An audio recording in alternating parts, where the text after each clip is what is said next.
possibly be roasted. I understand everybody's probably on his side, like I am. There's no way that Jimmy's ego can take this, so we're all going to be nice to him. We all agreed a while back. So, my name's Jerry Daugherty, if you don't know me. And, thank you, that's it. My name's Jerry. I want to introduce my beautiful wife to tell you a little bit about the reason we're here. And last year she was a real bitch to me, man. She really broke my spirit. My therapist is very happy, but I hope she can do better this year. Soon,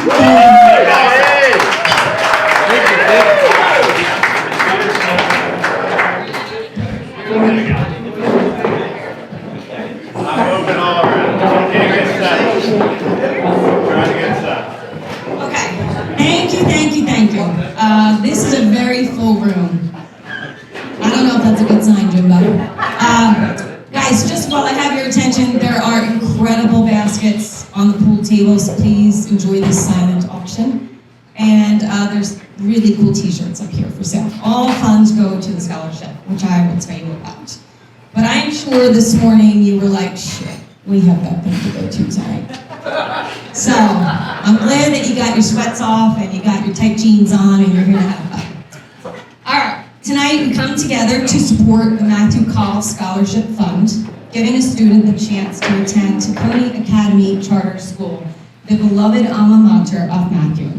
Matt was an incredible kid. He was tall, handsome, and funny with a smile that could light up a room.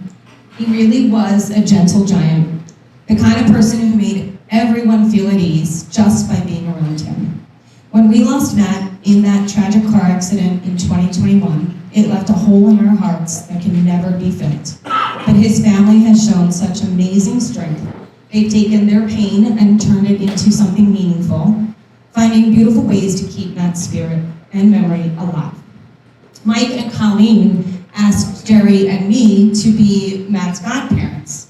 I prayed for guidance while Jerry started practicing his Marlon Brando impression. So, Jim Chambers is in the hot seat. Because when your biggest responsibilities are making chocolate martinis, checking your fantasy lineup, and getting to the golf course on time, this is the least that he could do. I'm kind of feeling a theme right now. There's probably going to be some repeats. Jim, he's the best that Eileen could do. Look at Eileen. She is absolutely beautiful. Jerry actually told me on multiple occasions that Eileen was so hot in high school.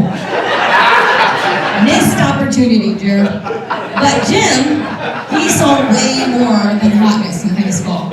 Jim looked deep into Eileen's soul, and he saw earning potential.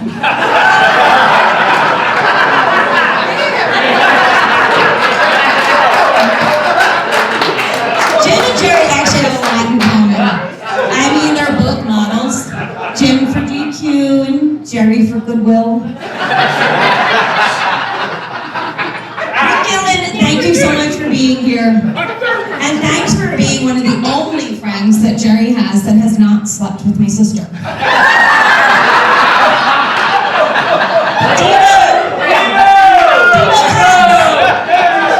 Devo has always been a good friend.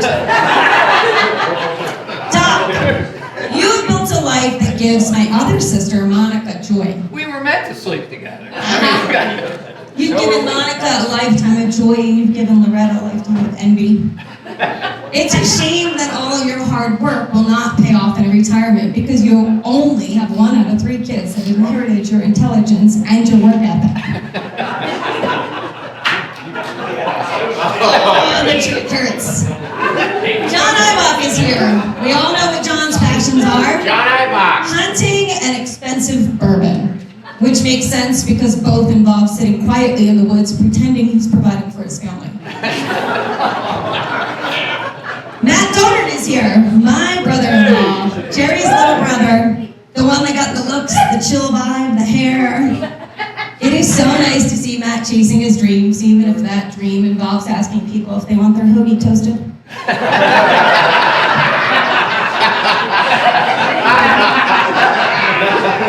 Kevin Farrell is here. Kevin, you run a successful restaurant, and it's got to be BYOB. I mean, it has to be, because Jerry's only been in it once or twice. By the way, you have a bar in your restaurant, right? All right, my time is up. Listen, if Jim has ever made you laugh with his quick wit, grilled you a burger, made you a pizza in his own pizza oven in his backyard, mixed you a drink, handed you a cold ultra, picked up the tab with Eileen's credit card, do him a favor and donate to the Matthew Powell Scholarship Fund. Like I said, there are t-shirts and baskets. Have a great night.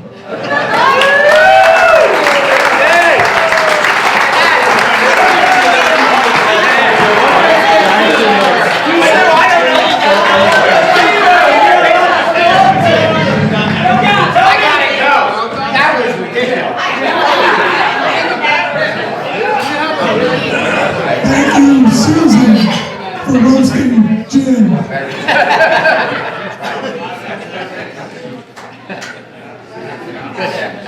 No one heard of that. Yeah, that's good. Hey, Jimbo. Good to know, Jim. It'll help, buddy. All right, we're going to lead things off here with a love note from Jim's better half. Are you ready?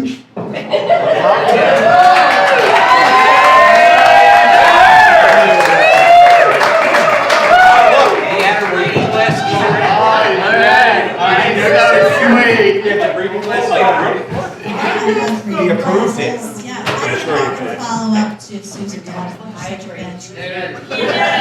All right, Susan's a bitch. Why do I have to follow her up? Can you hear that?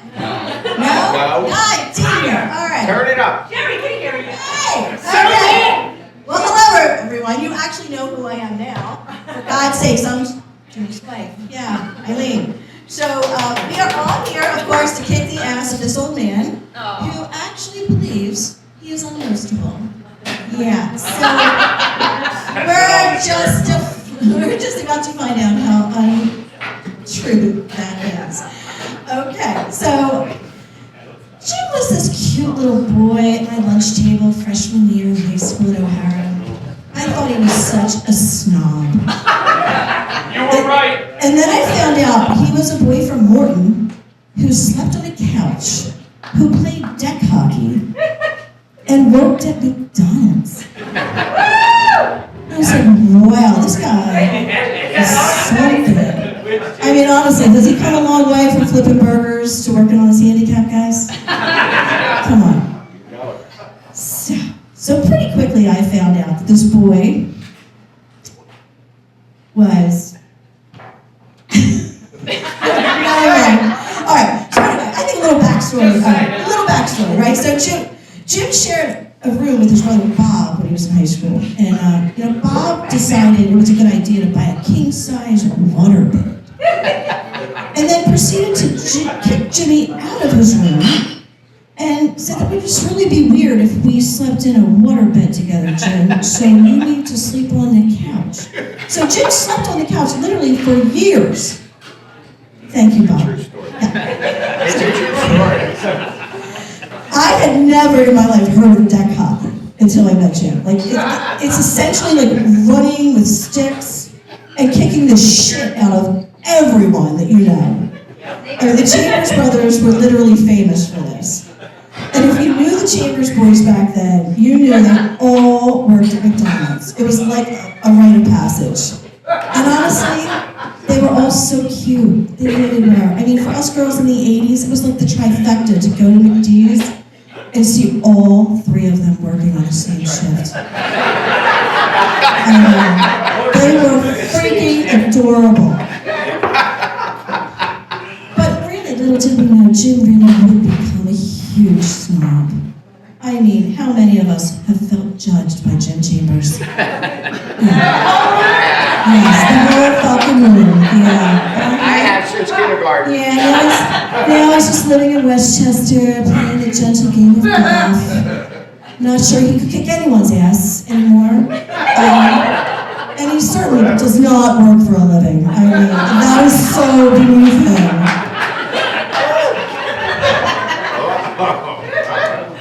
All right, I'm out of shit. I have one. Come on, guys. All right, Jay, you're back. So, some of you might know, but when our second daughter, Caroline, was born, Jim shocked everyone, especially his father, by deciding to become a stay-at-home dad. And his dad's reaction was basically like, men don't fucking do that. Well, guess what? He did, and he fucking rocked it.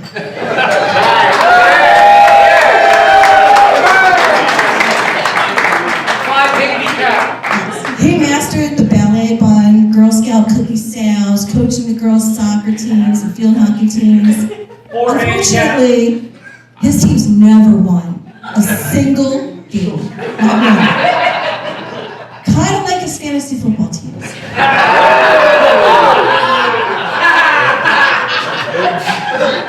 But before taking on the stay-at-home dad job, Jim came to me with some rules that I had to accept. He said, number one, I needed a golf membership at a private club to keep up my masculinity. And we have all seen how that worked out. He would not grocery shop or make any appointments because he didn't like to talk to strangers. And from August to October, he was unavailable. That was meant for fantasy football and golf trips. We call that time of the year Jimmy Palooza. Or as I like to call it, divorce season. So raise your hand if you have ever been in a fantasy football league with Jim. Just a few of you. Yeah. I mean, honestly, if Jim studied as hard at fantasy football, he could have been a doctor or a lawyer like Doc. No. Like Doc. Doc really is a lawyer. He doesn't just play one. Yeah. But that's okay, because I am super proud that he earned the title of commissioner of all fantasy football leagues. And once a year we have a grown man sleepover in our house, which is so cool.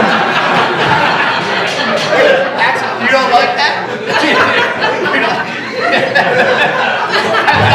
But since Jim retired as a stay-at-home dad, he's taken over some of the bill payments. Every time I ask him if he paid the bills, he's like, I can't remember the fucking password. And I'm like so shocked because he never forgets the password for my fantasyleague.com. And napping. God damn it, Jim loves a good nap.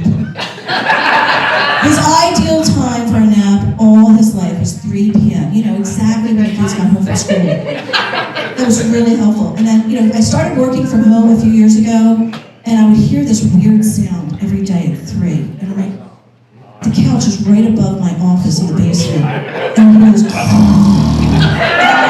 oh my God, I want a Zoom call, Jim. Like, you got it. I had to turn my Zoom call mute because all I could hear was him freaking snoring from 3 to 4. Oh my God, speaking of my job, Jim loves my job. He loves going to client events. Like, that's his favorite, to get dressed up and go out.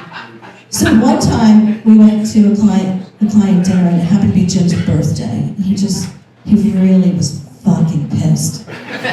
And the Flyers were in the playoffs. He was so fucking mad. He was like, you gotta be kidding me, what do? I'm like, just shut up, you gotta do it. Do you want a paycheck? Or you want to go back to work?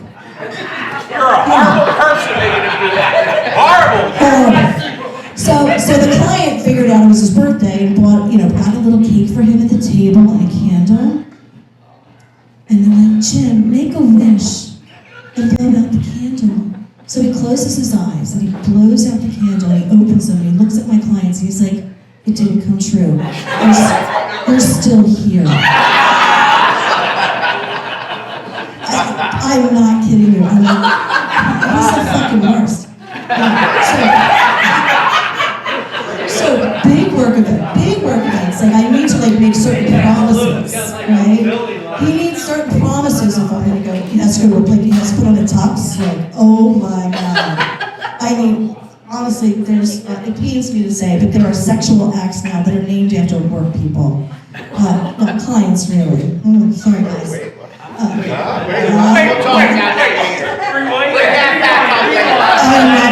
I'm not going back to that one. I'm so glad we got that on film. I cannot wait to watch it. Oh shit. No, we'll All go right. back to that. That was the one I wasn't gonna do. Yeah. So over the years, Jim has definitely gained some skills. He's like amazing at laundry. He can mow the lawn like an expert. He's incredible at booking tea times. But I love that you consistently reminded me over the years what you're not. I'm not a fucking electrician, Eileen. I'm not a fucking plumber. I'm not your fucking employee, all right?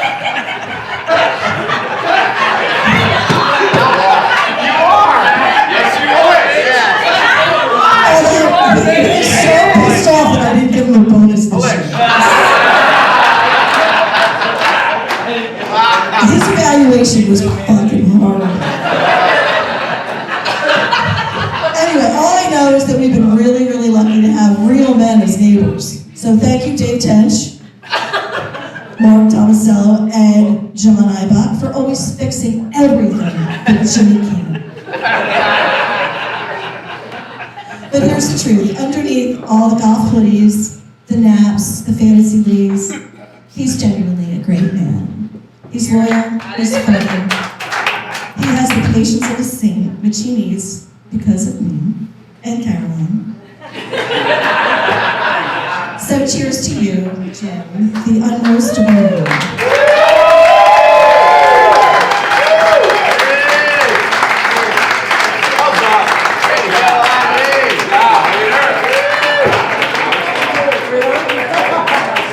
You're real involved.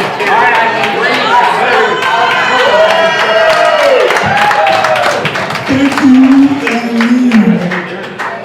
Outstanding. Eileen, you're one of the sweetest women I've ever met in my life. I know it would go well for you. Crazy night. Crazy night.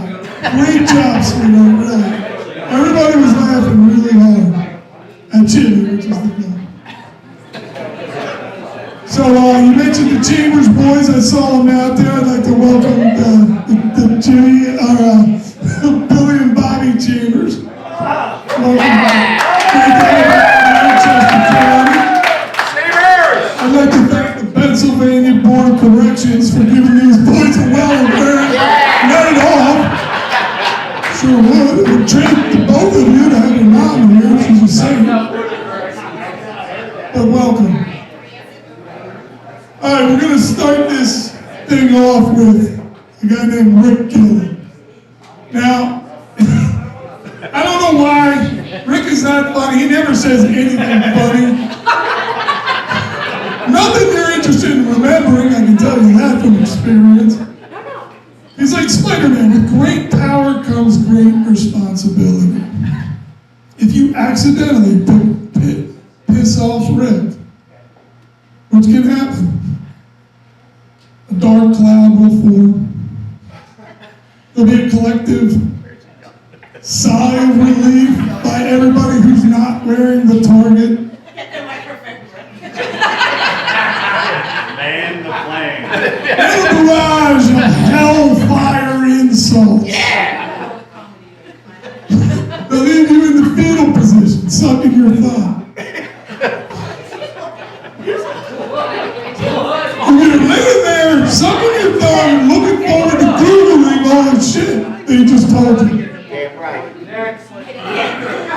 So again, Rick's not funny. He's hurtful and he's mean. And that's why I'm looking forward to this part of it.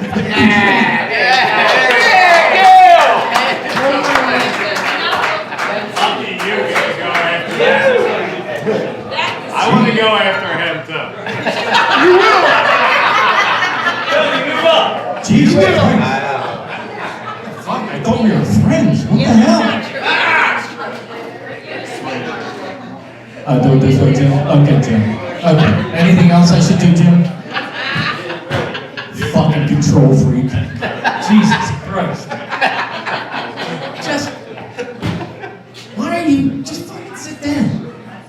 sit up here. I'm Jimmy Chambers. I'm gonna tell you how it hurts me. Put this shirt on and I'm gonna sit here and look at you. Fuck off, Jimmy. Jesus Christ. That's not even in your head. I know. Hold it like this. Okay. Jared, thanks for that introduction. I don't know what to say. I really don't. It's good. It's good you know me so well. We see each other, what, like every 3 years? That's good. All right, no, but Jared, thanks for that. That was fun. I am honored here to celebrate. I mean, I think we can all agree that this is the luckiest unemployed person we've ever met. I mean, unbelievable. Fucking this guy. Unroastable. Unemployed, pretty much. That's really what we're going to talk about here. Alright? For those that don't know me, my name's Rick Gillen, and I have known Jimmy since high school. Okay? I met Jimmy at O'Hara freshman year, and I still remember the day that we met. You remember, Jim? The day that we met, I walked into that room. I mean, you had that big smile on your face. You remember what you said to me? You said, "You want fries with that?" I mean, you want to talk about a friendship. Right there. I mean, I was so happy to have a friend to give me free fries. But I was actually shocked that there was a company out there that could find a visor to fit that shiny big fucking head of his. Jesus Christ. Who would have thought Ronald McDonald would have given him the work ethic to carry through his entire career? I mean, it's famous. The famous work ethic of Jimmy Chambers coming right through Ronald McDonald. Jerry,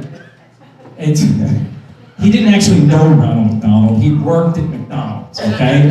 All right, remember you had trouble in high school with that? Yeah. I wanted to meet the cat. I know.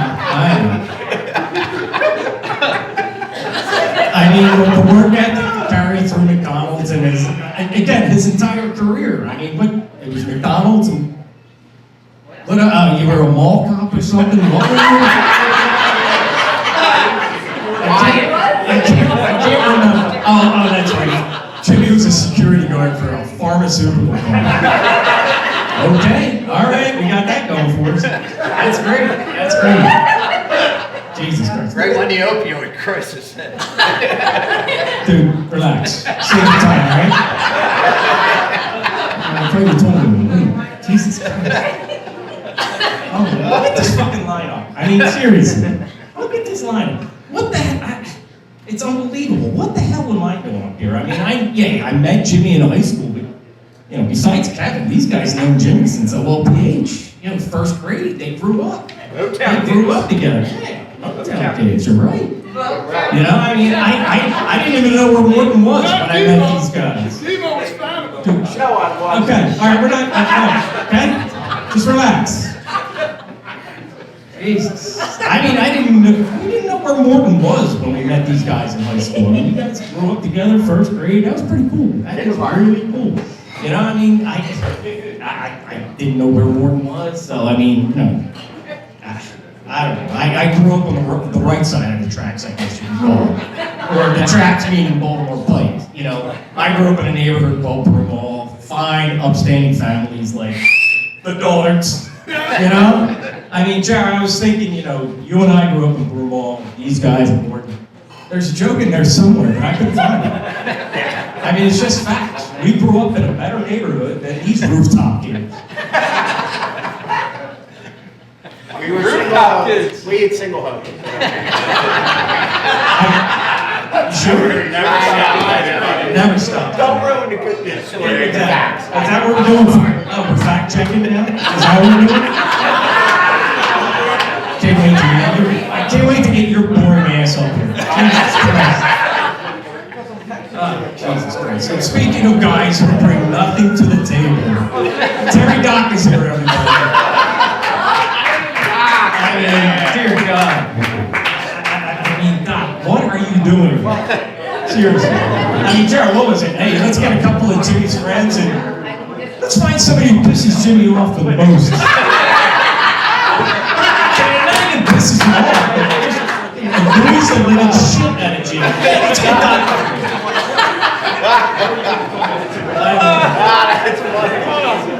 I mean, Jerry was nice enough to send me, you know, when he told me about this whole thing, he sent me last year's video of, you know, the roast. Which he's like, here's what it is, you know, it's sort of like this, so give us an idea. I mean, Doc, seriously, what the fuck was you doing this shit? I know you got short notice, but dude, a little effort, you know? I mean, last year Doc got up here, he did about 45 seconds. Now we all know how Monica feels.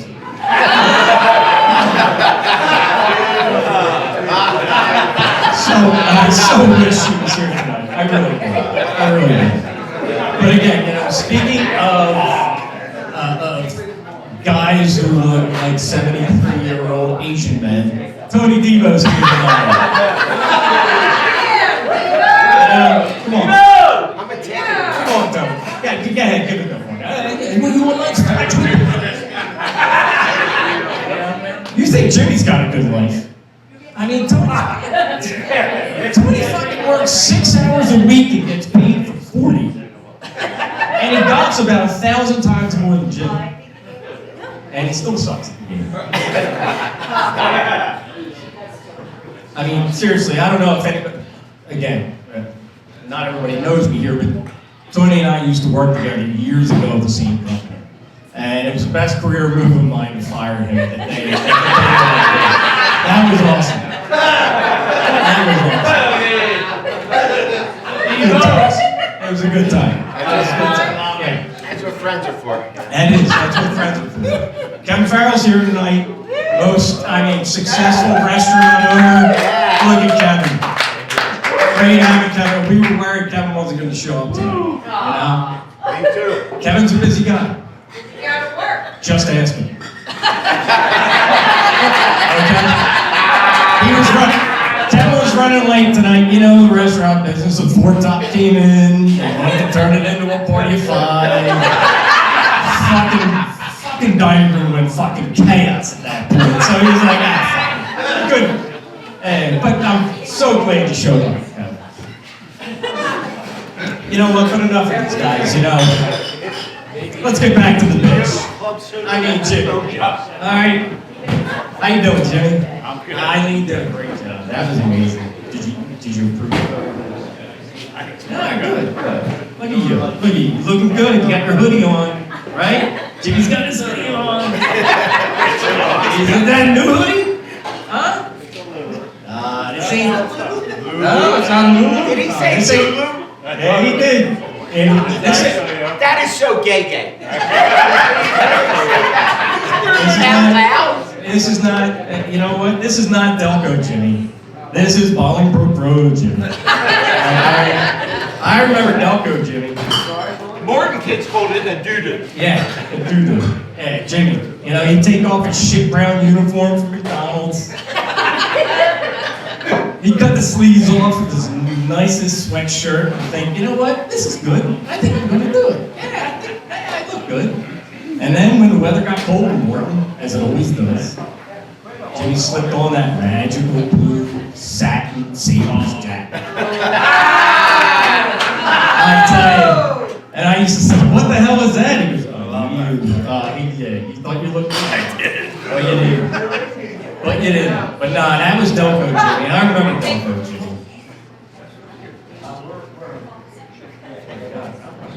Nice. Nice. Yeah, I can believe you. But that was Delco Jimmy, but not Bolingbroke Road Jimmy. Totally different Jimmy. Big time. Like Georgia This motherfucker's got an opinion about everybody's outfit. I don't know if you have, I mean, Jimmy's a fucking fashionista now. You know, when you meet him at a bar, go to a party, he looks at you up and down like a bitch. And he's like, think that shirt works good for you, Phil? Huh? Do you think you're gonna wear that outfit? Nah, he's a fashionista now. Right? Jimmy's a fashionista. So amazing. It is. Jared, fashionista is somebody who's really into fashion. You're like a metrosexual? Yeah, so metrosexual. I didn't want to steal your material, okay? I mean, Jesus Christ, I can just picture Jimmy at home, you know, laying by the pool, that big, beautiful pool he's got, all fatted up with his Ultra, looking through his fashion magazine, you know, fucking Vogue for old men. Yeah, I tell you what though, you know, Jimmy, I mean, I think everybody here can agree, Jimmy got bitchier as he got older. He is a bitch. Has anybody ever traveled with Jimmy? There are fucking rules you gotta follow. You just don't show up and have fun. No, there are fucking rules. Yes, first day he's gonna drink his 32 Ultras. The next day, whoa, what are we doing? We're going out to lunch? Dude, you're having a beer at lunch? No, Jimmy does. It's what Jimmy does. Everything's gotta follow. So true. You know. And God forbid it's a fucking travel day. Anybody ever hear of a fucking travel day? Oh, the day before you travel, you can't drink. You can't do it. So what the fuck are you talking about? And enough with the Ultras. Enough with dude, mix in a fucking local beer or something. You are the biggest bitch. Yeah, travel with Jimmy. Hey, this bar looks awesome. Let's go in. We can't go into that bar. Why not? It looks fun. Game's on. A lot of people. That's a good time. They don't serve Ultra. Oh, we can't go to that bar. Oh, no, we can't. What? Bitch. Jesus Christ. I mean, I don't understand the whole Ultra thing with you. I mean, you ever see the commercials for Ultra? Oh yeah, that shit screams Jimmy Chambers. It does. Bunch of women leaving work together and probably doing something athletic like, you know, running. Screams Jimmy Chambers.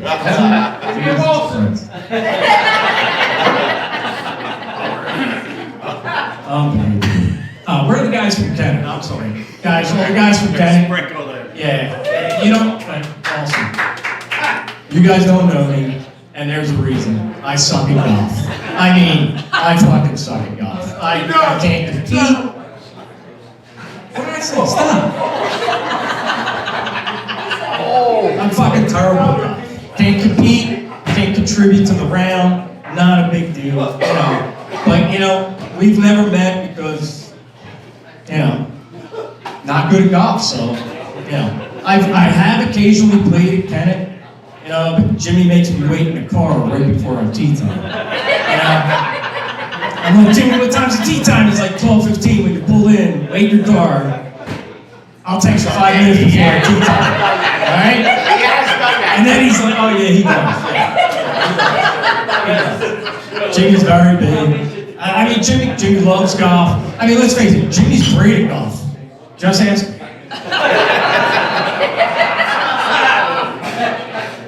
Nah, but yeah, once he calls me out of the car and go to the first tee and meet these guys, and the four of us, we golf together, it is the best time. I look forward to that. It is awesome. Nothing better than golfing with four good friends. You know?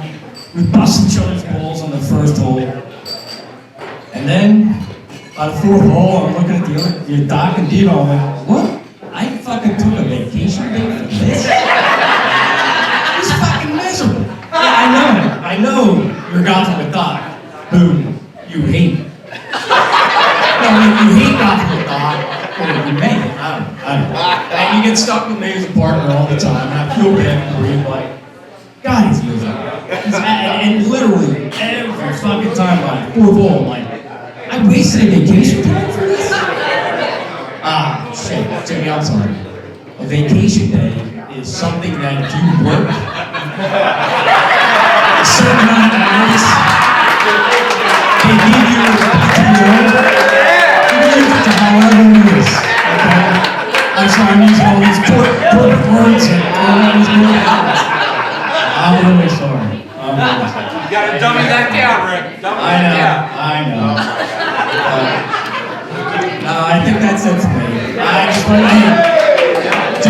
You're a great friend. Love you. Great father. Awesome guy. Thanks. Well done, buddy. Outstanding. Real. Fantastic.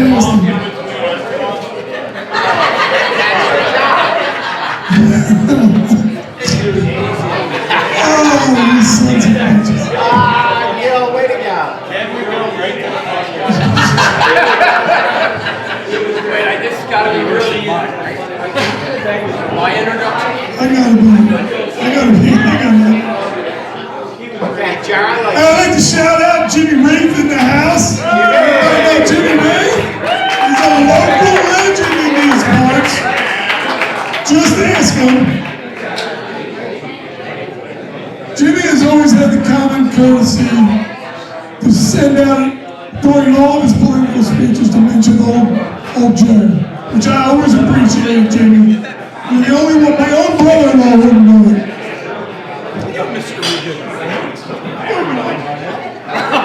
All right, next up to the mic is Terry Doherty. I've always marveled at Doc's ability to absorb the abuse that he takes from these animals. And then I realized one day it's because he's a full-on elitist. He is absolutely a Villanova elitist. He has been since he left the pit and cried every night, and Evan Jack finally let him come home and go to Villanova. It was terrible. It was terrible. Then when he came home, I introduced him to his very first girlfriend. Yes. And of course, he married her because, that's the only option he had. And to this day, Ev still gives me credit for the wonderful life that this man lives. Yes. You ready? Yeah, bro. Yeah. Go ahead, Doc. Come on up, Doc. Let's fucking go, Doc. Good luck, everybody. You think I'm bad? Great, Jerry lost the crowd. Good job, Jerry. Way to set me up, buddy. Love it. Got everybody's attention. So listen, I've been told I'm not funny. It's probably true. It's probably very true. So I'm just going to be trying to be mildly amusing. Maybe more anecdotal. That'll be first. No? Jimmy does it. Oh, Big work. oh shit, my phone went out. And if you don't like that, then F you, get the fuck up here and do it yourself, you fuckers. Right?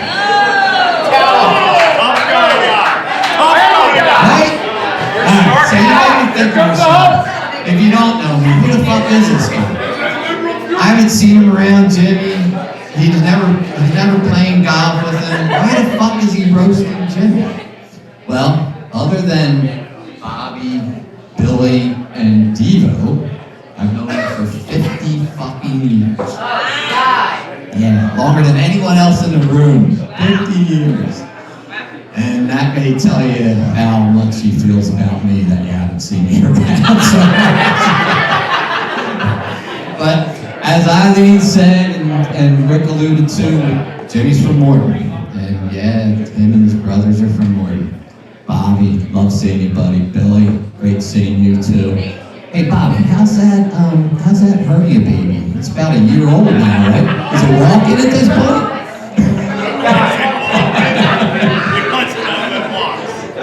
There you go. Good seeing you too. Listen, the music's not on. You don't have to scream at everybody at the bar. It's not necessary. So, I've known these guys so long. I used to go to the Franklin Ave House. And God bless their mother, Peg. Love Peg. She's awesome. And Bud and Peg had a room downstairs on the Franklin Ave House. And the boys were upstairs. They never went upstairs, and for good reason. It was a shit show up there. And this is before the waterbed. This is long before the water bill. Jimmy would literally go upstairs and grab from a pile of clothes that were sitting on the floor and do a sniff test before he'd go out to bars or wherever he was going at the time. He's like, oh, yep, that's good. We're good. I'm going. Not three yet, don't get him in. Hang on. Let the final check out. Lost. Was that more than 45 minutes? Am I done? Got it. Get back to the kiosk. Good night, everybody. Good seeing y'all.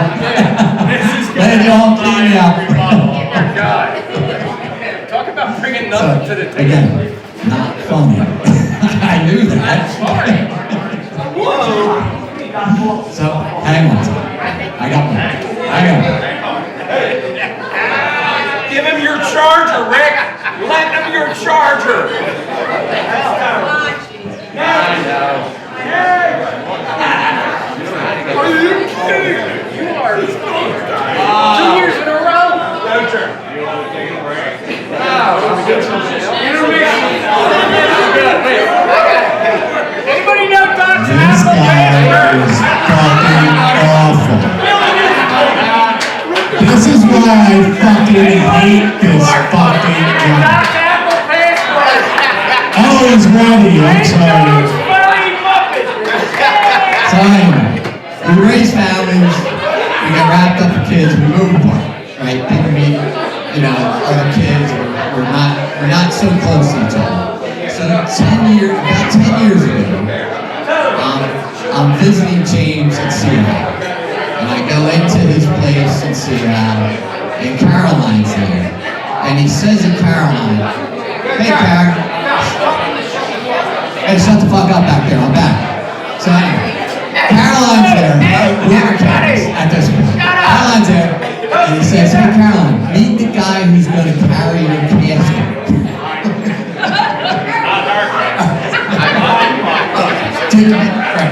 Meet the guy who's going to carry Jimmy's casket. Real nice, real sweet. So, Hey guys, let's keep it down. It's not easy to do, and let's have some respect for the guy up here. I'm sorry he's terrible, but let's respect him being terrible, please. All right, guys. It's time. Being out of it, be respectful, all right? Just bring it down a fucking notch. You go, big girl. Hey, Eileen. Hey! alright, so let me get to the other people. You don't want to mess her up. We got Jerry, hardest working man in America. Yep, Susan is far away the best thing that ever happened to him. And a cancer survivor. God bless you, Susan. Truly one of the happiest days in all of our lives when she rang that bell. And certainly not to make light of cancer, but it was a bit of a boon for her and the family. Jimmy painted his kitchen, for God's sakes. And then there's medical marijuana, which he's such a nicer guy now if he has that. Not for Susan, for him. All of our weed. But I love you, Jerry. But Matt is still better looking. He's still funnier. And I'm so glad he's here because he's going to really wrap this up, I'm sure, with a bang.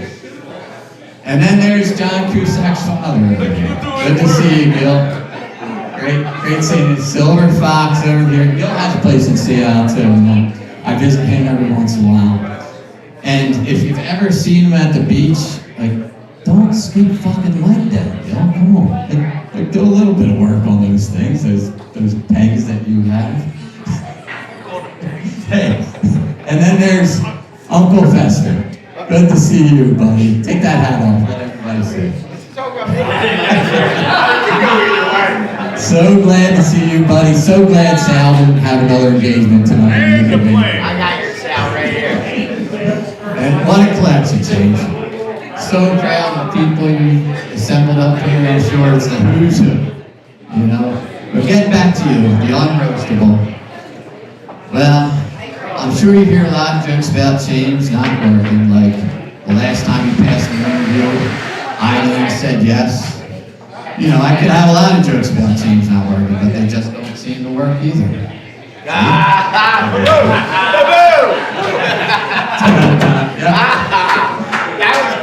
And like we heard, he's got incredibly expensive taste for something else. You ever go to a subpar restaurant for change, or God forbid, a subpar golf course? You never go to it. You're always bitching about something. Like Gil said, bitching. Pretty surprising from the same guy who picked up a shirt from a pile of dirty clothes and sniffed it to see if it was good to wear. So from Morton to the main line, thanks Eileen. It's really good that you came on to his life and brought him to where he is today. She's so cute, thinking Jimmy's so sweet and has such a great personality. Yeah, you just need to add about 12 ultras to him and he's awesome. He's a great guy. I recently went golfing with him at my place, and he was kind enough to say, you know, Doc, I actually had a good time, you know? That was the compliment I had. Yeah, it wasn't good, it was just an okay time. So, question for you, Eileen. It's 30 years, right? 41. Has he ever admitted fault, like in himself to you? Or he has a little bit of a problem, right? Admitting fault. Yeah, like he got cut from the senior football team, along with me, but it was all political. Had nothing to do with him being slow, small, and badly hungover at the cut. And Kevin Farrell knows how he has a hard time admitting fault. So, little story about Kevin and Jimmy out on the golf course, as he usually is. In October, bees are going crazy. They're swarming a soda bottle or a beer can at the cart. And Jim gets in the cart and he starts waving his hat around at the bees and then hits the pedal and starts driving away. Hits Kevin, flips him over, Kevin hits his head, almost completely unconscious. And then he says to Kevin, "What the fuck were you doing standing there?" True story. True story. Walking on the carpet. I want to know this. Why is he walking on He the was in the carpet? way, Jim. So, yeah, he's got a little issue with, you know, good fault. But anyway, I love him, and if I'm worthy enough or, you know, alive by the time you die, and I can still carry your casket, I'd be proud to do it. So Jimmy, thanks for enjoying this. Appreciate it.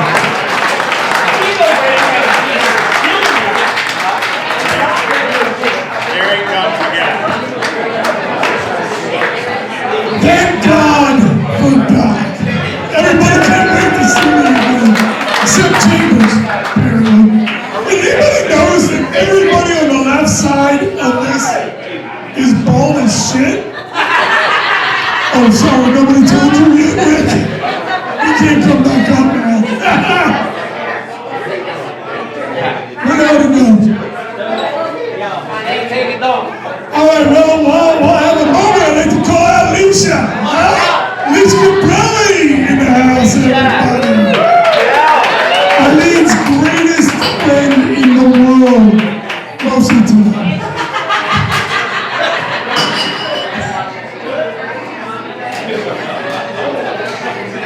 We were worried we weren't going to have enough background noise, but Alicia's here, so we're covered. It's going to be great. It's going to come on for a little while. All right, listen.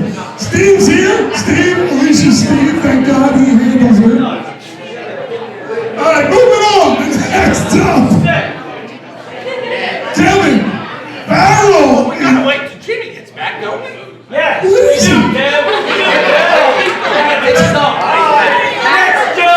Jim, let me know if you got to drop a deuce. Christ. I got a few too.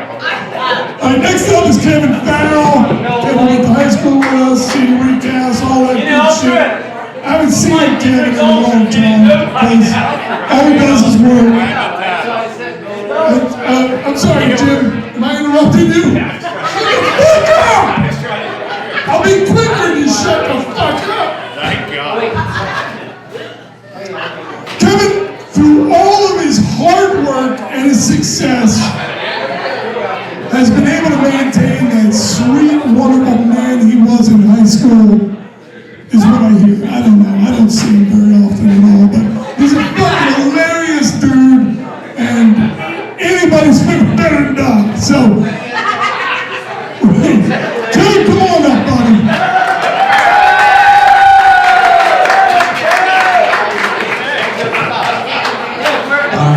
Kev, did you charge your phone? Get him a stinger! I have no idea what he said. I feel like I was just watching Vine in the debate. I swear to God, I have no idea what the fuck he just said. He said, whatever. I'm so glad that I followed Doc. I could literally get up here and shit myself, and I would do a better job. I do.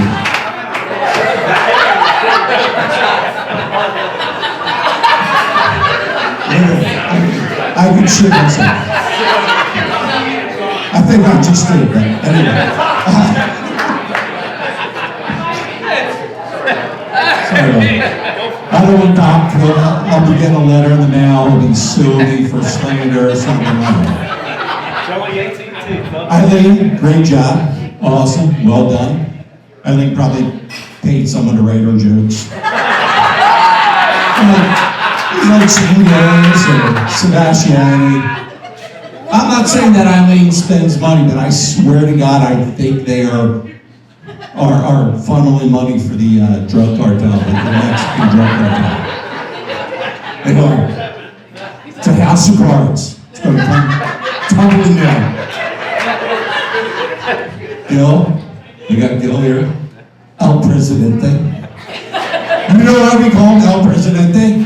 He's the president of an insurance company. And if anyone has insomnia, just talk to Gil about his job. Right now. Really, it's interesting. Yeah. We got Devo. Hey, Devo! Looks good. Devo's been on the golf course. Take your hat off. Take your hat off. He's dark. He looks like a black penis. Actually, a black penis would actually be bigger. But keep letting Chambers finish in you, and you'll.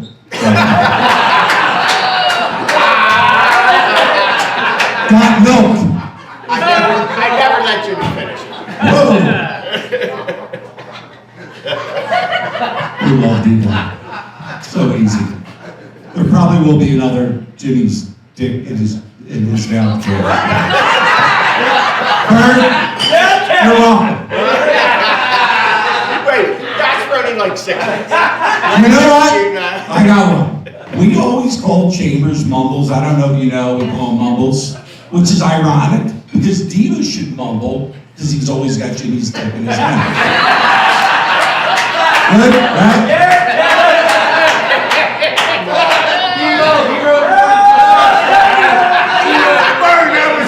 I cannot wait for the Devo roast. I cannot wait for the Devo. Oh boy. But you know what?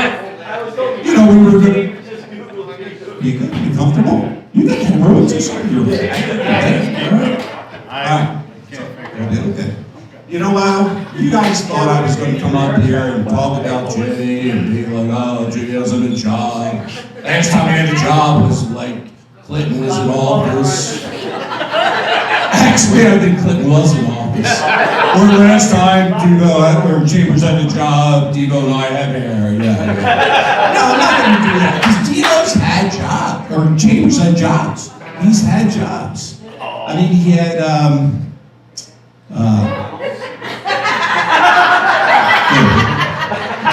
Yeah. You mentioned Mickey D's.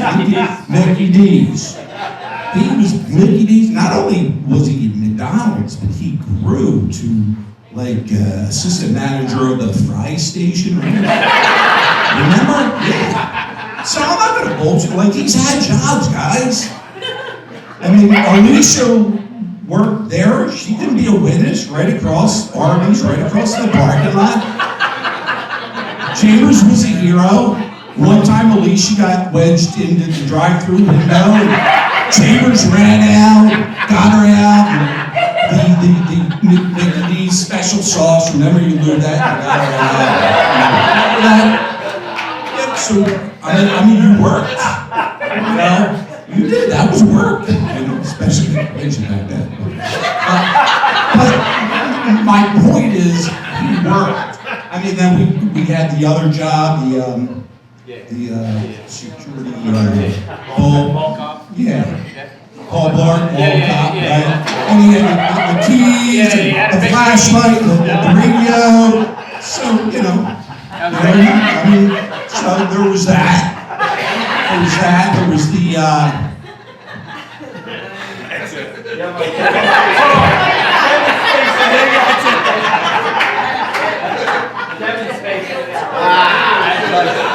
Oh yeah, right. The realtor, he was like, I mean, he was like realtor of the year, or maybe of the month.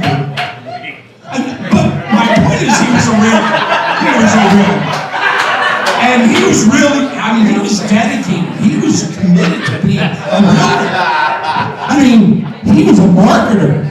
He did one of those, you ever see the realtors that did the calendar with the Eagles calendar and the name and whatever, like Joe's Realty Company that Jim worked for.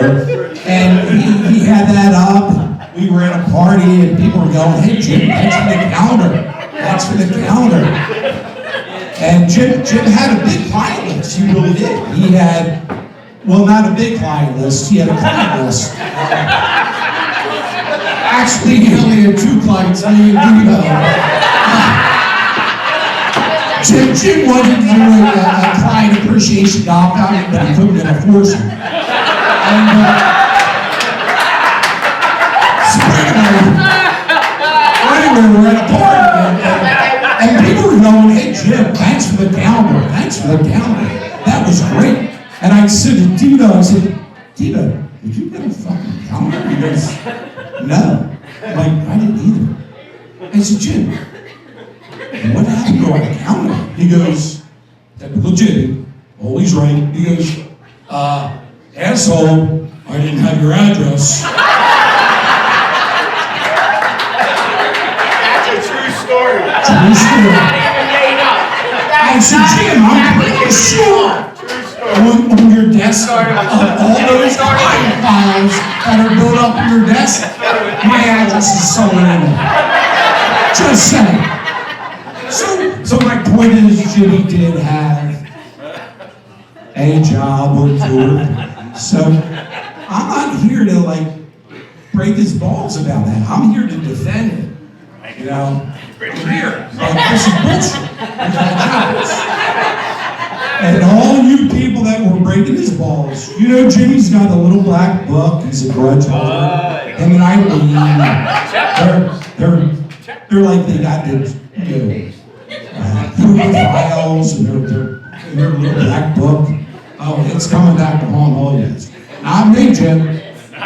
I'm defending you. I've been good defending you. But honestly, it's been great being up here. We love Jimmy. This is a great cause. Jim, you're a great father, grandfather, you're a loving husband. Normally you do most of the loving next to your wife, by yourself, but we love you. All right, Jim, thank you.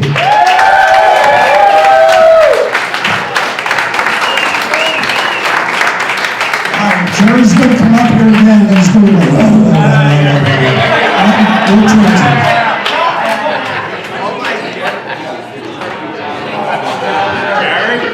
Let it go now, Jim. Too late. Great job, Kevin.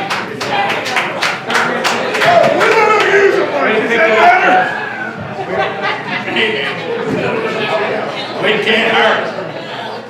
Can't fucking hurt. Up next Pretty good. is a guy everybody in the room knows. All too well. Devo! Ready to pick it up. Devo's next. Anyway,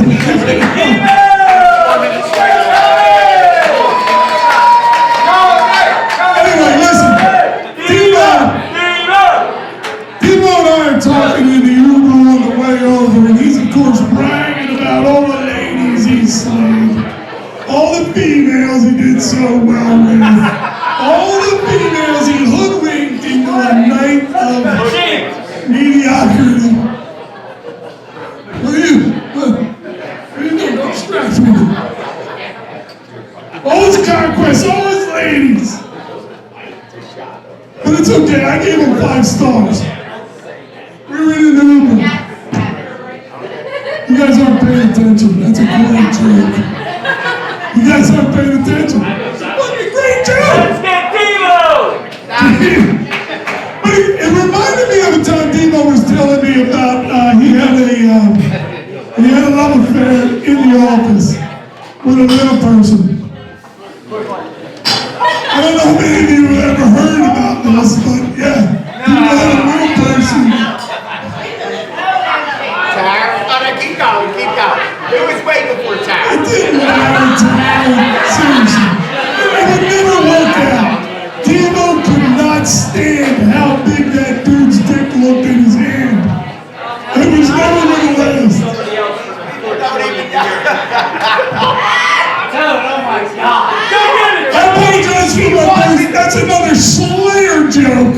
I apologize. With no further delay, here comes Devo.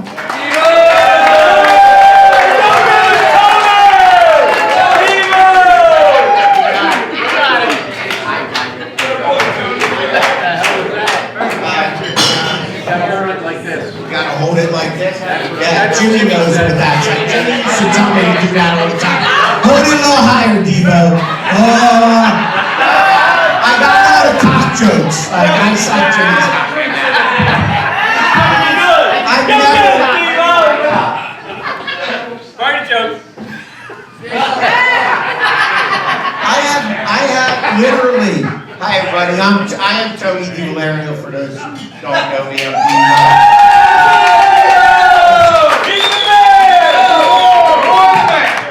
It is great to see everybody here, especially the Kennett Square guys in particular. We started this whole thing, fellas, at like 8:30, and then Jerry's like, we gotta move it to 6:30 because Jimmy plays with most retirees and guys who are senior citizens. So I'm like, 6:30? I don't make it to work like 6:30, and now I'm gonna be here at 6:30. At least you worked. Good point, Barry. And I'm making fun of them, but I gotta be honest before we even start. I wrote, there's about 10, 12 pages of jokes here, and I'm not kidding, 2/3 of them were used up already, right? And we all know it, so we can just cut right to keep drinking and talking and say, Jimmy hasn't worked in 25 years. Eileen pays him an allowance. I've been there. I stayed at his house during COVID. Wednesday night at 5 o'clock is the happiest night of Jimmy's life.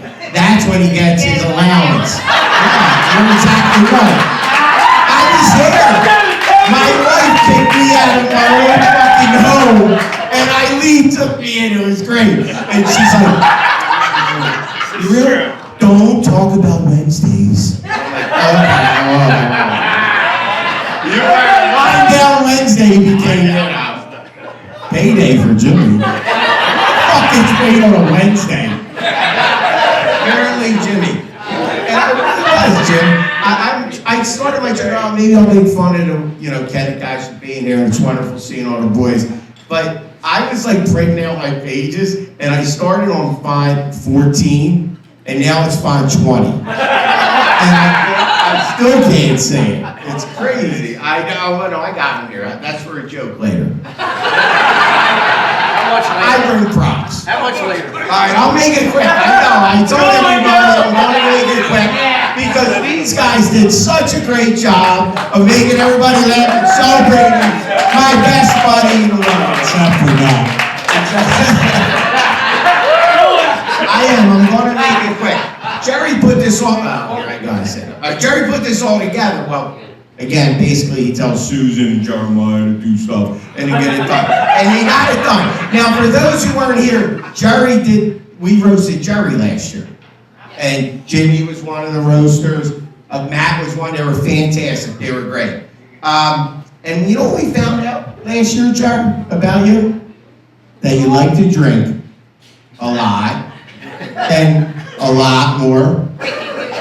And I know, a lot more. Like, that's all everybody's talking about. Jerry is breaking news, right? He stays away from the house as long as possible. You said, Susan, right?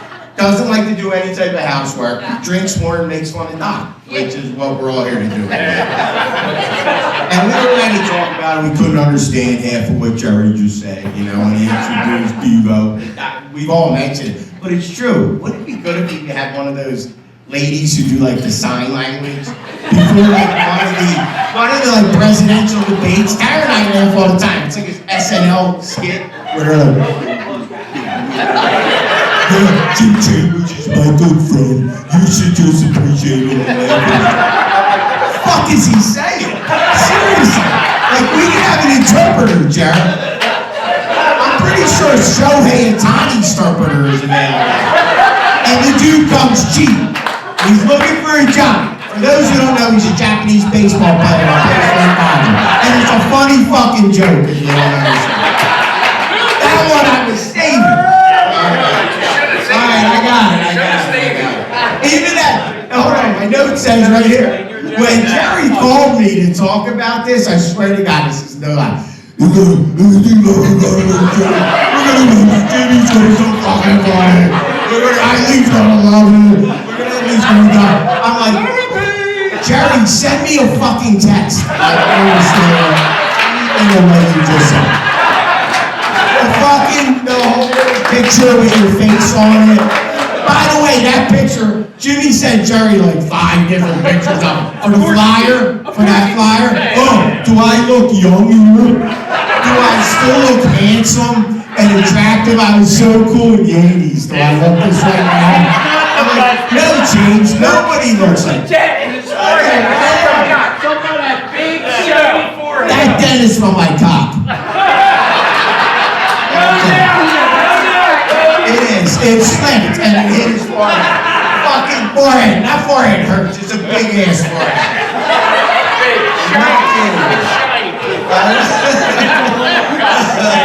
Wait, for those of you that don't know, Jerry recently fell down the steps, a whole flight of steps in his house. He broke what, 7, 8 ribs? He must have had a fucking concussion because he decided to roast the most uninteresting person that he had.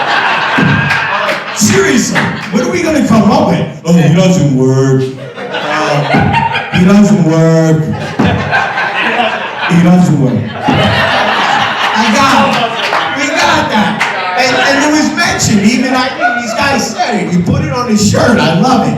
He's like, I'm like unroastable. And we were like, unroastable? You mean unemployable? Yes, you are unemployable.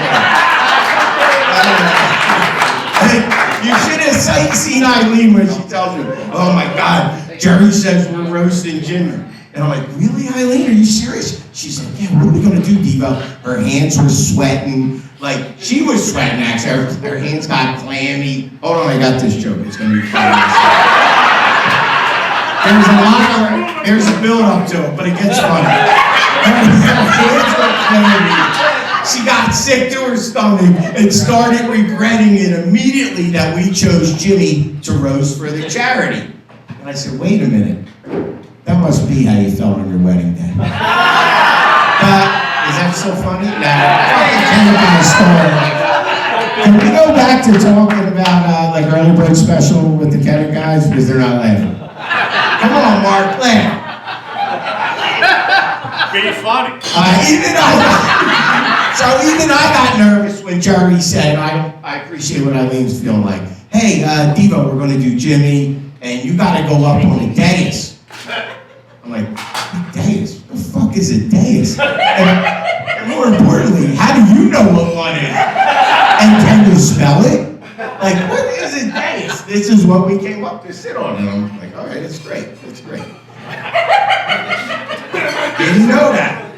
And I did tell Jerry, this is tough, man. This. No, I'm not done yet. Hold on, it gets better. Someone bring him a Miller Lite. I want to keep moving. Please do. Tell me you're killing it. Alright, so I said to Kevin, or excuse me, to Jerry, and I mean, like, well, you want me to, like, what do you think I'm the white Kevin Hart? I mean, like, I understand we're about the same size, right? He's short, I get it, I know, but really not, right? I'm more of a physical comedian. For those who don't know me, I really am.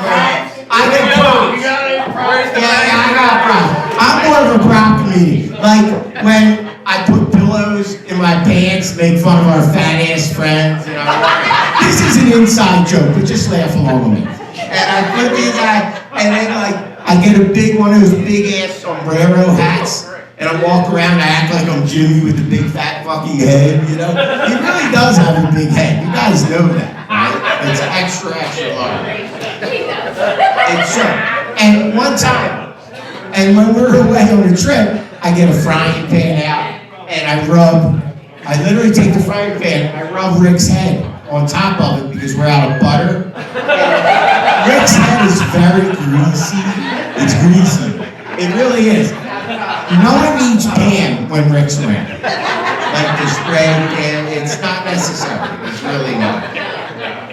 Bedhead is egg's head here in the morning. We use it all the time. That's an inside joke. And so I know, no one's laughing at Jimmy. So Tara's like, so my wife Tara's like, hey, you guys are roasting Jimmy? Like, how are you gonna do that? And I'm like, oh my God. That's exactly what I was thinking. He's the most uninteresting person we know, right, Tara? And she's like, no. Let's look at Jimmy, she says. He's still good looking. He has a beautiful wife, kids, grandkids, 2 great houses, belongs to a country club, plays golf to like a 5 handicap. And she looked at me and said, 7. Then she looks at me and says, then she looks at me and says, oh wait, he doesn't work. Oh, that's something. And then she's like, and he is a bit cocky. I'm like, oh my God, cocky. Oh, I think so. No.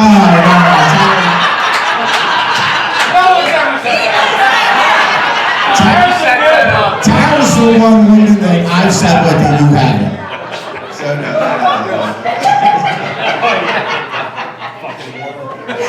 And seriously, didn't you guys all picture me so doing a roast for Jimmy that he would think he's like Tom Brady up here? Oh, we're doing the Tom Brady roast. Look at me, I'm all cool and handsome and doing it. I'm like, dude, it's more like the Justin Bieber roast. Seriously. You're like a cute little guy with really big hidden issues. And we won't talk about him here. No, we're good. And Doc's here. It's so good to see our friend Doc here. Like Doc mentioned, we've grown up since 1st grade, right? Did you know there was an entrance fee to get in there?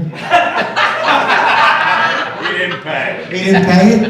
Doc, it's still $20. Get it off. Jimmy Doc, get his ass to pay.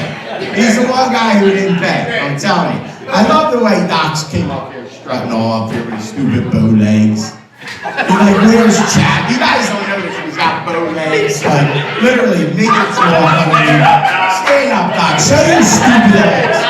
Show them, because my joke's all funny. Look at that thing. I can be right in there. That's the first time anyone reached up in his pants. Seriously, they're wider than the McDonald's arches that Jimmy worked at. And I'm burning it right now. I have a ghostwriter, but not that. But I am glad Doc is here. Because his nose is the one thing bigger than Jimmy's ego. If you guys don't know, he's got a big ego. Thank God his head is that size. It fits his ego inside.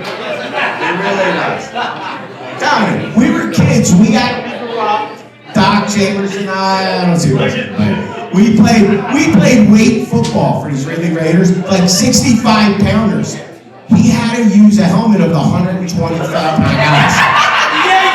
It's not, I'm not lying. Like if you see it, right? It's crazy. It's so crazy. And it was like, I always pictured him like, when we were in third grade, you picture the stick, you know, you draw the stick people, and then they got the big old head. Like, that's the way I drew Jimmy. It's true. It's true. It's the way I picture him, big old head. It's crazy. Doc and Jimmy were actually linebackers on our team growing up in those weight football teams. His dad was the coach, so Jimmy got to play linebacker and quarterback. So, why wouldn't you? Bud's our coach. I mean, if my dad was the coach, I don't know, my dad wouldn't have played me. But that's not the point. The point is, Jimmy got to be quarterback and middle linebacker. Him and Doc are middle linebackers. Really? It was a joke. Then we went to, like, look how little they were. Then they went to Cardinal O'Hara and thought they were going to be linebackers at Cardinal O'Hara. But back in 1987, together, they both probably weighed, I don't know, about what Jimmy weighs now. Now that was funny. Thank you.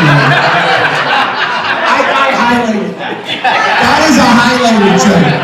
You're supposed to laugh. He's got a big belly. Okay, we'll get to that. Now when I think of the stick people, it's like this, with the big head and a big belly. Him and Bobby have matching big bellies in my stick people. All right, we'll move on. Let me move on. You know, we close it too. All right, okay.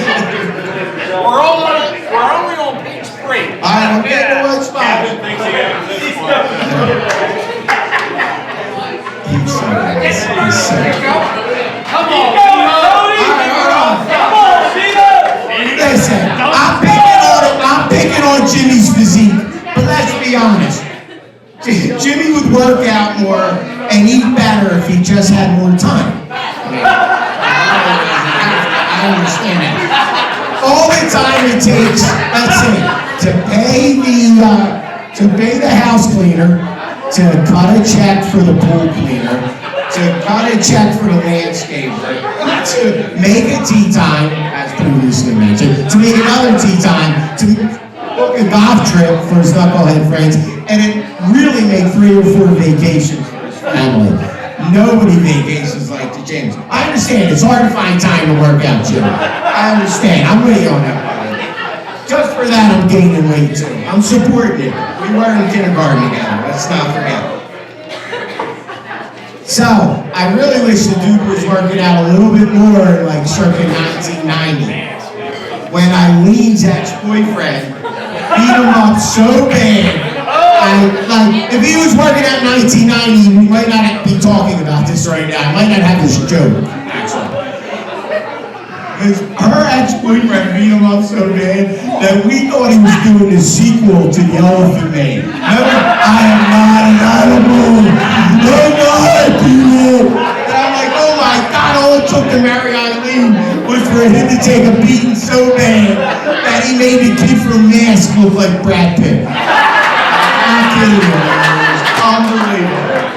And speaking of marriage, if Jimmy could if all it took to get Jimmy's ass beat for Eileen to fall in love with him, I wonder what it took. Hey, Jerry, I wonder what it took for Susan to fall in love with Jerry.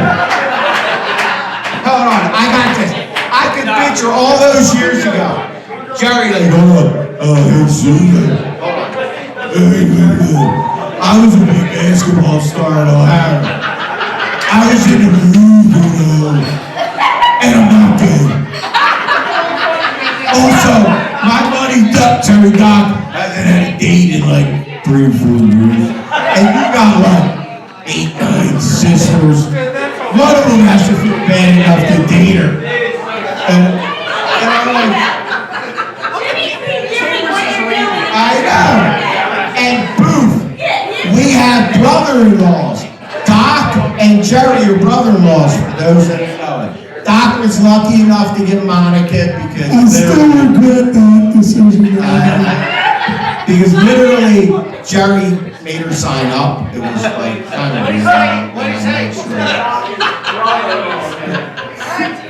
But the brother-in-laws, I know, everyone looks at them and they're thinking they were like stepbrothers, right? Like Will Ferrell and John C. Reilly and stepbrothers. But no, one more joke. If it wasn't for Monica, really, come on, I believe Doc would have started a 40-year-old virgin and not Steve Carell. And I guess Bobby actually lives close enough to Duffers for your house arrest ankle bracelet to not activate. There's no way. And I'm surprised Billy and Michelle are here also, so early in the day. I guess they found someone in Maryland sober enough to blow into the car breathalyzer.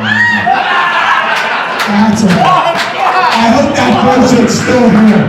Do they gauge the same breath? Let's hope that dude's still here. Jimmy and Eileen have like 5 showers at their freaking house. I'm not kidding. It's unbelievable. They have 5 showers at their house, their beautiful house around the corner. Ozark. Funny thing is, Bobby and Billy use a community shower at the trailer park still over there. I almost can't say that. Go on, Tommy, go on. Billy's more, yeah, Ghost Rider is that. We use a Billy band. Normally it's a Billy band. Billy band is, it's classic. It's a thing. It truly is. It's where you splash water on your face, you rub deodorant all over your body, pound your balls, and you finish brushing your teeth with your 3rd Bud Light in the morning. True story, Billy. Very, very proud of you. But hold on, I'm going to finish with this. His brother showed Jimmy what life is all about.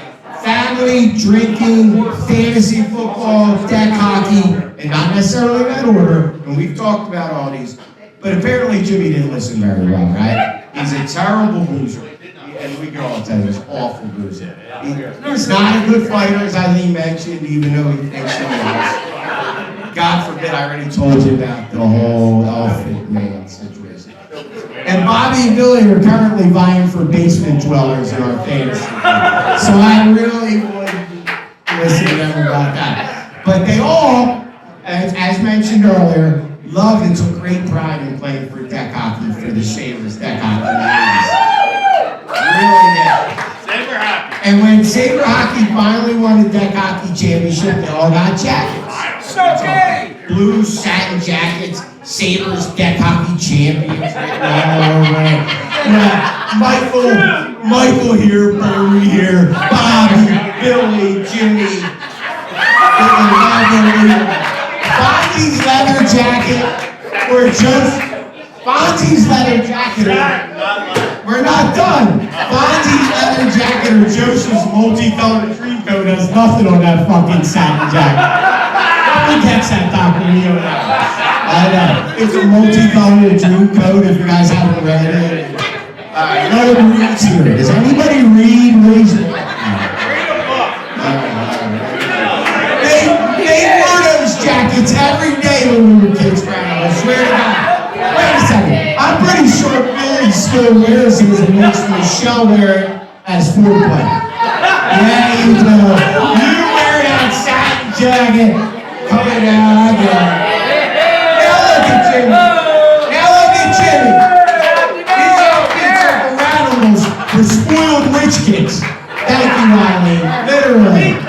He does. It's crazy. Alright, I'll skip the Delco part. We already made fun of it. We already made fun of that. Hold on, I'm gonna move on now. I'm gonna jump.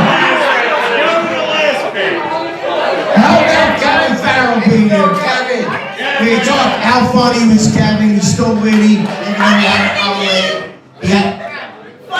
He had to come late because he's so busy. Because he's the hardest working man in the restaurant business. We all know this, right?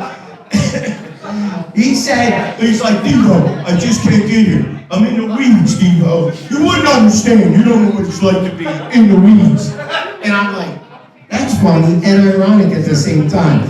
Because to say it tonight, because Jimmy doesn't even pick his own weeds. Let alone know what they are when it comes to working. He literally doesn't. This one, you guys hear me? That was fun. I did write that. All right, one more. I got another friend. Did not write that one. No, you don't. Let's give it up for Alicia Gabrelli tonight. Hey! Alicia's here with Alicia. I'm surprised and glad to see Alicia made it tonight after having her wedding last night. Oh wait, I'm sorry, shit. That was Lisa's wedding. I'm sorry, I'm still hungover. My bad, we haven't had that party yet. We'll move on, I'm sorry. Alicia and Jimmy go away. So that's for Jimmy. Alicia and Jimmy go away. I gotta scratch some shit. I didn't even know how to say that, I felt so good. Alicia and Jimmy go way back. She worked at Arby's, which was next door to McDonald's that we previously talked about. And look at Alicia now. Who needs a Ozempic and Wegovy to lose 85 pounds? When all you have to do is stop working at Arby's. When her diet literally consisted of 1 fry for you, 2 for me. 1 fry for you, 2 for me. She was literally living on roast beef sandwiches. This shit was crazy. She took that slogan, Arby's, we had the meats to heart. I'm not kidding you, it was crazy. Seriously, Alicia, you cut pounds and hair at the same time. It's amazing. I've never seen anybody cut their pounds and their hair. It's great, you look great. Now, I'm swearing I'm gonna wrap up.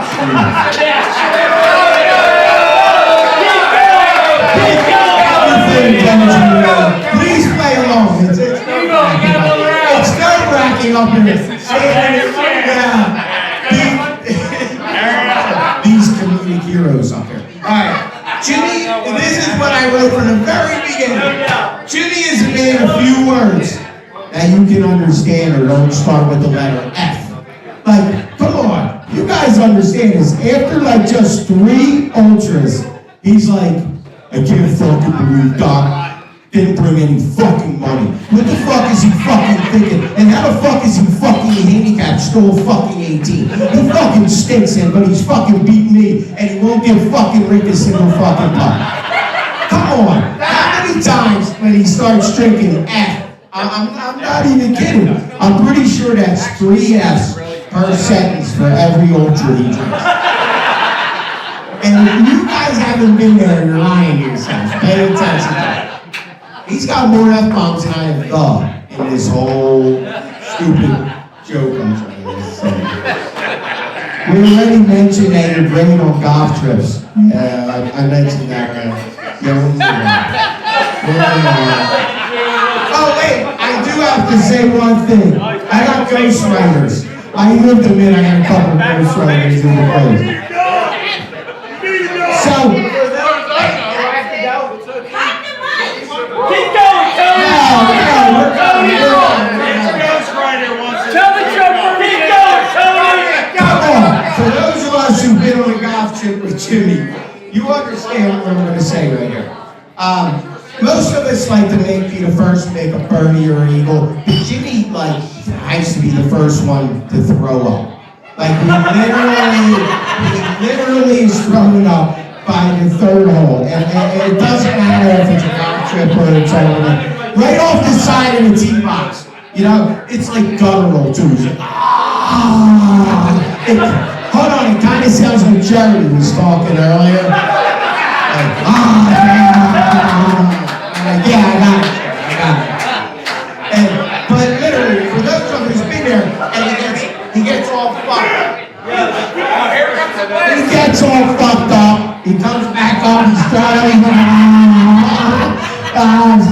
And he's all fucking handsome, screwed up. And he's like, oh, Diva, I don't feel good. I don't feel too good. We've all seen it. It's happened a million times. It's crazy. We mentioned his travel days, and I have to mention it as well. Because that last day that was brought up, he literally doesn't drink the day before we leave. But he has to stop because he feels like, I truly believe he's fooling Eileen by not partying that last day. He's got his Louis Vuitton matching outfit on that Eileen bought and packed for him. And it's so cute. It's like, why is he fucking, it's crazy. It's so crazy. Hold on, I got a Rick Moranis joke. Believe it or not, Rick Moranis. Did I get Billy and them at the, That's it. No, one more. I'd like to finish. I reference it back. Hold on, one last thing. Finish it up. Jimmy's prime years in the 80s and 90s. In the 80s, Jimmy made being gay cool. Seriously. He actually drank Zima and thought that he was cool. Like, who drank Zima? Who drank Zima here? And do you suck cock? Dad, do you suck cock and drink Zima? Alright, I got you. That's so good. Come on, really? It was way before the truly White Claw thing. Jimmy was gay before gay was even in vogue. Oh, and way before Jerry and Doc married into the Kelly family. Alright, I'm done. Thank you for listening.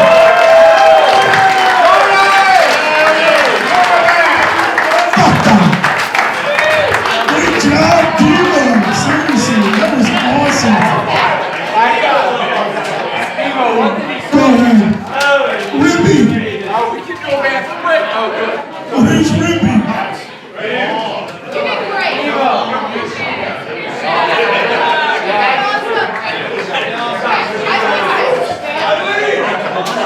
We're gonna take a quick bathroom break.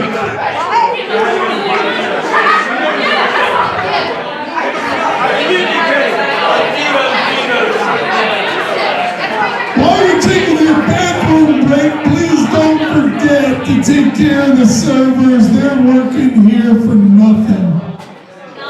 What tips? What tips? Don't forget we have beautiful baskets back there. We'd love for you to please bid on. I see a lot of, holy shit, Rick. Rick, did you hold?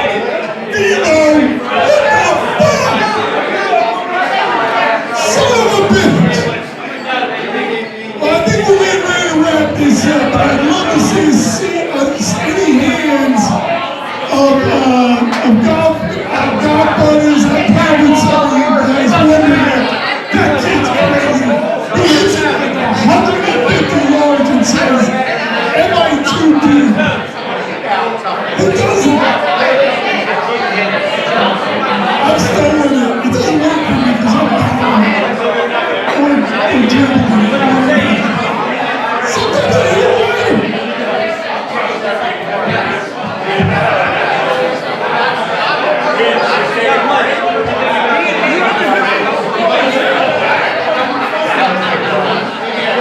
Attention on deck, please get the guys back up here one more time.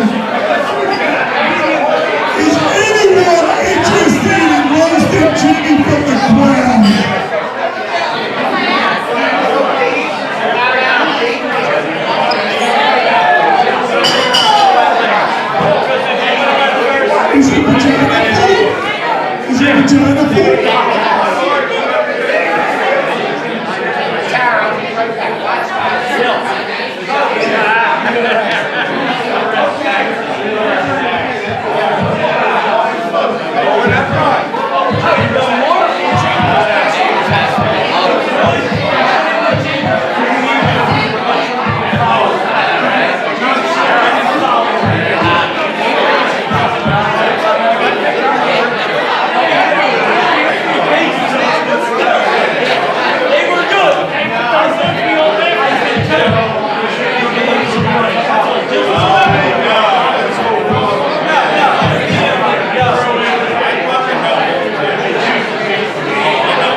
Devo's dropping my juice. Come on, Devo, let's get going. Shut the fuck up. Uncle Devo, shut up! Kevin, what did he say? What did he say?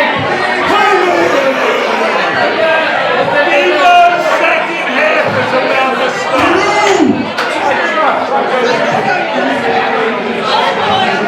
Devo, drop your coat and grab your socks. Let's go. Devo Part 2 is about to happen, everyone. I think he's done. Bring out to get the other hair. Devo's been treating a big body. What? Devo will be back in 10 minutes to finish this. Sorry, I'm just kidding. We want to get this over with as soon as we can. So in the meantime, does anybody here want to roast Jimmy before I hand it over? Before my cousin Joe leaves, and my rebuttals, he's trying to walk out the door. So my cousin Joe's trying to leave real quick.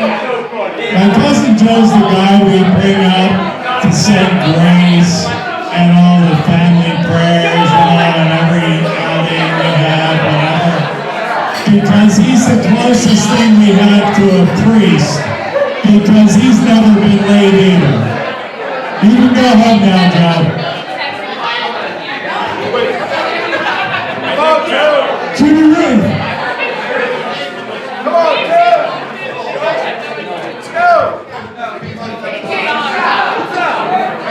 Devo is the worst person I know. He literally just strolled on 40 minutes and went to the dude, just the dude.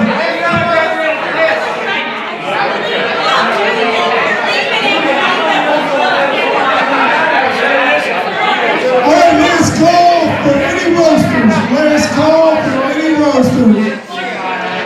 All right. We're gonna get this thing derailed in a heartbeat.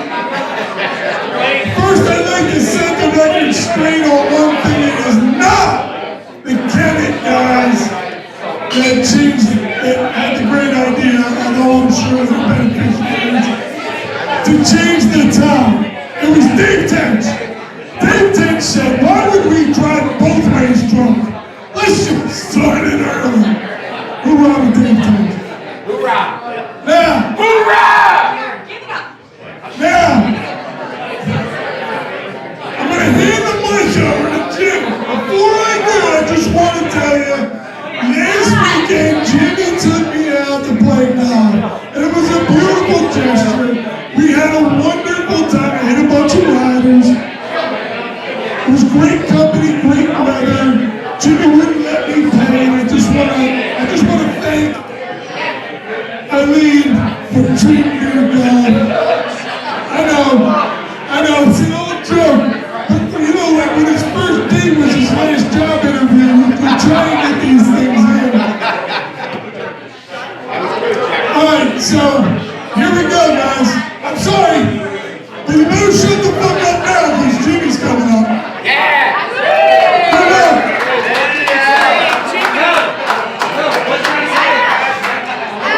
Come on. Oh boy, he's got a lot of shit. All right. Hello. Hi, my name's Jim, and I'm a workaholic. It's been 24 years since my last job. To everyone that says they want to come back as Jimmy Chambers, it doesn't look so fucking great now, does it? So last year we roasted Jerry. Obviously I was the best. And that's why I was picked for this year. So it's sad to say after this is our last fucking roast. Cause you all fucking suck. But you did have the task of roasting the unroasted. I'm gonna attempt to save this roast like when Wonderlic saved Kaz off a roof. What's so funny about Wonderlic saving Kaz off a roof? Well, Kaz is a roofer. Your wife is funny in the first one. Easy. Nuck was quoted, and I'll do my best at trying to quote him, because if you ever heard Wonderlic talk, you can't understand one word he fucking says. Yeah, Michael, like a rush your ass. He's actually the reason why NBA officials started using hand signals. Anyway, he said something to the effect of saving a roofer stuck on a roof is like saving a lifeguard from drowning. That is funny. I got it. You gotta do that. So I don't have much more to add than I said about the roast of Jerry last year. Those that don't know Jerry, his voice doesn't usually sound like this, but he just got done deep-throating his boyfriend, Greg. Greg, I just busted on you. You missed it.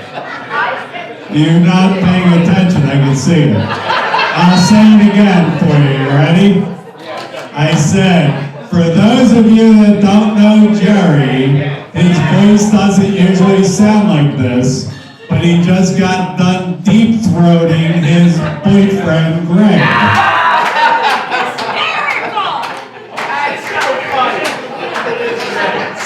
Seriously, how much dumb shit can one guy do in a year that I can add to his roast from last year? Well, I guess he could fall down the steps and break all 30 of his fucking ribs. Yeah, he tends to exaggerate his pain. He's a fucking pussy. He did choke on a single grain of rice out of hibachi dinner at the IHOP. I fucking watched it. It was fucking crazy. Now we know why he doesn't eat while he drinks. You should have seen him. He was down on his fucking knees. He had a hard time breathing. He had shit all over his face. Greg, it looked like he just got done with him. I would like to pause and keep all of those in action in our prayers. They are a large earthquake today. It was traced back to Doc's house. Apparently he sneezed. It's okay. It's okay. Doc actually likes having a big nose because air is free. See what I did there? A big nose and a fucking cheap joke all tied together.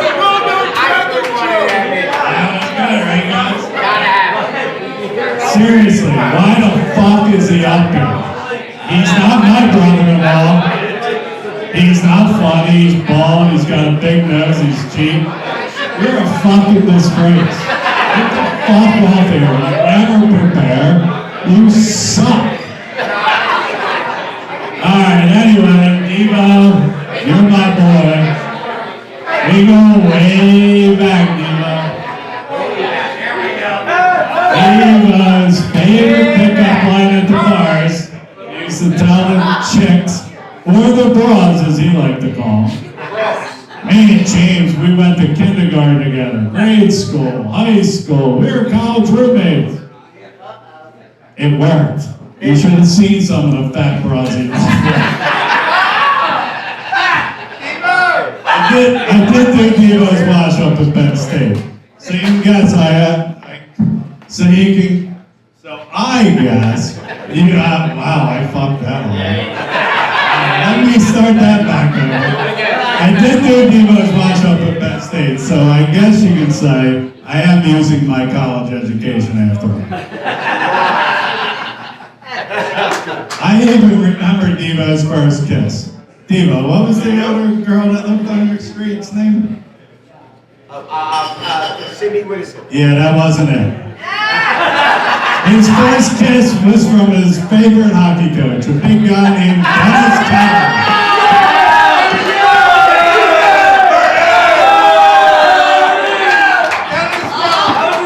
Dennis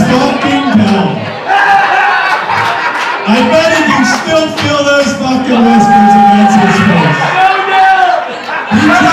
He tried to go 5-hole. You wrote that one. He tried to go 5-hole on Devo, and Devo wasn't a goalie. His dad said don't worry about it. It's good. No, Jared, not your Dennis Kelly. But apparently, if your name's Dennis Kelly, you have a 100% chance of being gay. That's for the Kellys. Oh, that was actually his name.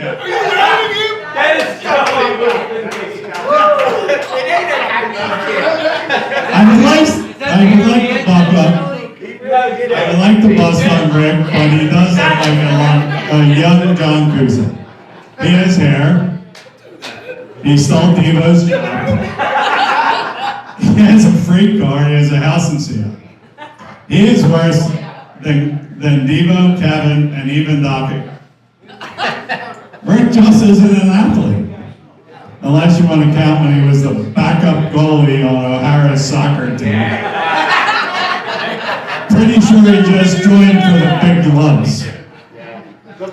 Kevin Farrell, he owns a restaurant in case you haven't fucking talked to him.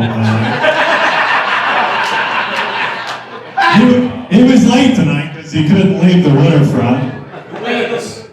Devo, it would have been nice if he stayed that long at the OG. You might still be open, buddy. Kevin hasn't aged a day since he's been 18. No, seriously, he looked this fucking old when he was fucking 18. He keeps telling us we're gonna catch up to him, but I don't think so, buddy. It's true. Kevin never kissed a guy named Dennis that we know of, but he sure would like to blow a guy named Donald. That's a Trump joke, by the way.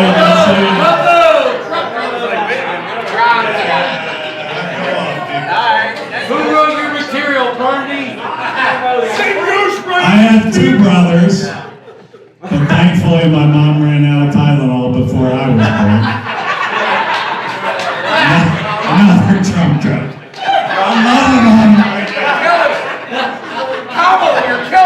One of them is in the Deck Hockey Hall of Fame. No, really.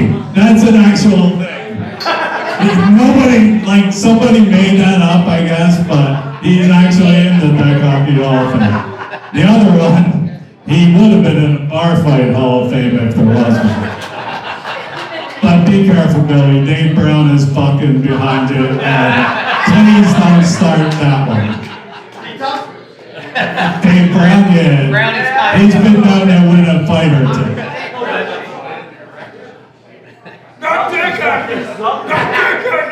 I didn't realize I was married to fucking Nikki Glaser.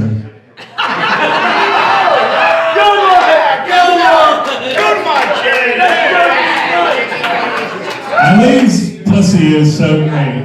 That even after all those mean things she said, I can't wait to get home tonight.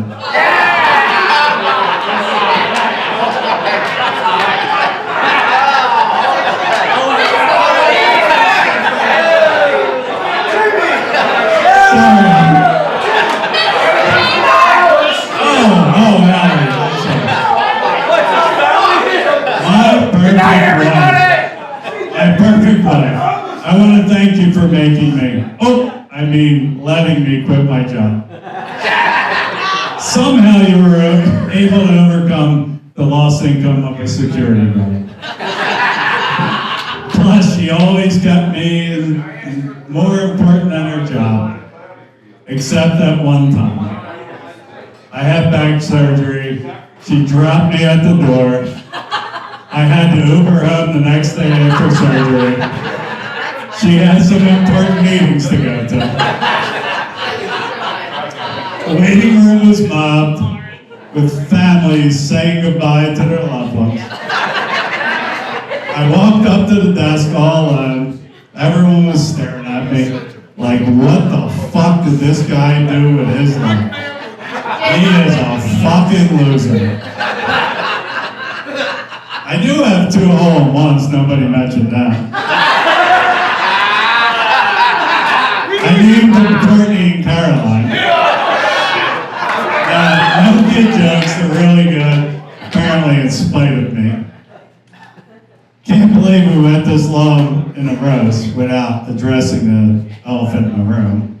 Actually, we did, but that's not fair. She's no longer the elephant. Alicia.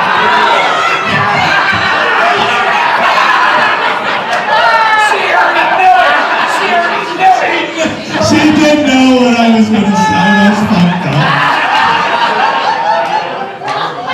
Alicia lost her weight the old-fashioned way, though. She put the fucking fork down and just started to run like fucking Forrest Gump. She fucking hates Ozempic. Like it's Ozempic's fault that she ate all those fucking fries from Arby's. She is a chameleon now. She was fat. She was fat. And now she's not fat. She had black hair. Then it was blonde. Now it's gray. She came in looking Italian. And she's gonna leave looking fucking Asian.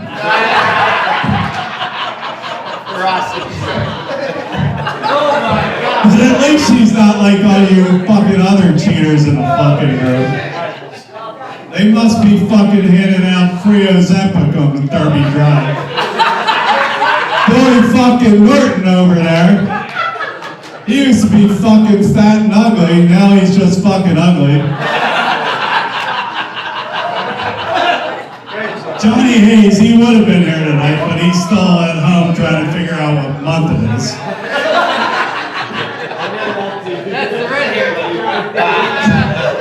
The Tench family, they're like family to me. Not just because they're drunk and stupid like mine.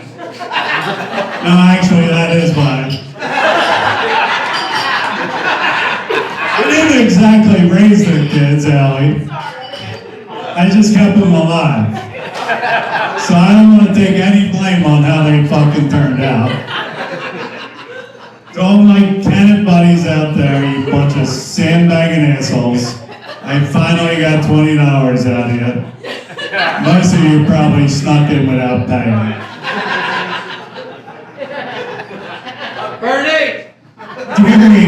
Gary, this is gonna go on you. I was sitting here a few weeks ago, and Gary was showing me pictures of himself. Paul and Gary, this is about you if you want to pay attention. I was sitting here a few weeks ago, and Gary was showing me pictures of himself. Apparently, he can grow hair, but chooses to look like that. He has a prison haircut. Probably because he likes prison. He's the one guy I can confidently say has been on the wrong side of a blowjob.